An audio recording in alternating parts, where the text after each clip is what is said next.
What would be that one event in history that you would want to change?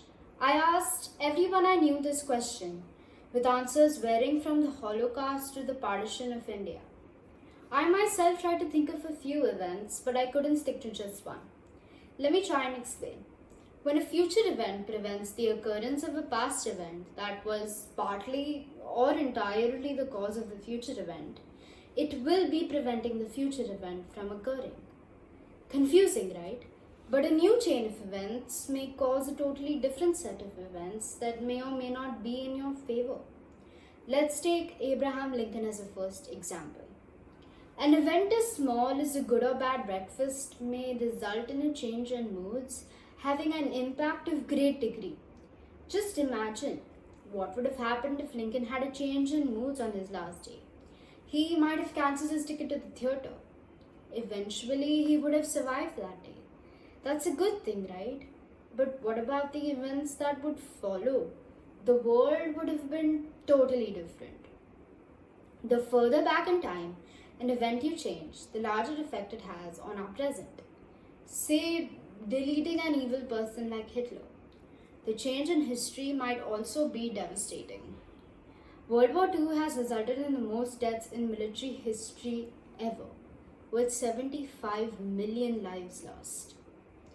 Erasing Hitler from history, or maybe him getting into the art school that he was rejected from twice, would not give us the Holocaust or World War II. That would mean several millions wouldn't be massacred. Marriages and families would have been different, creating a totally different today with an easy 1 or 2 billion more people here. That wouldn't have been if not for the war. But we may have struggled with a whole new set of problems. Coming to the modern era. What if the iPhone was never invented? Certainly everything would be different. We'd still be dependent on PCs. We probably wouldn't have access to the internet 24/7. Nokia would still be ruling and music would not be streamed right at our fingertips.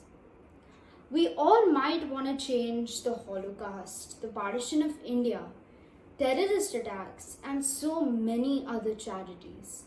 It could even be said that a good breakfast may have kept an ex-president alive, and an acceptance into art school would have kept 75 million people alive. But I've come to realize that these events have shaped our life in some way or the other. The past affects the present and the future as well. Nothing justifies the horrifying events that have occurred. But what we are today has all been influenced by what has happened in the past. And any tiny change can have a huge difference in where we stand in the present. We may have the urge to change events in hindsight, yet we would not be who we are today. Mistakes from the past are what guide us in the decisions of the future.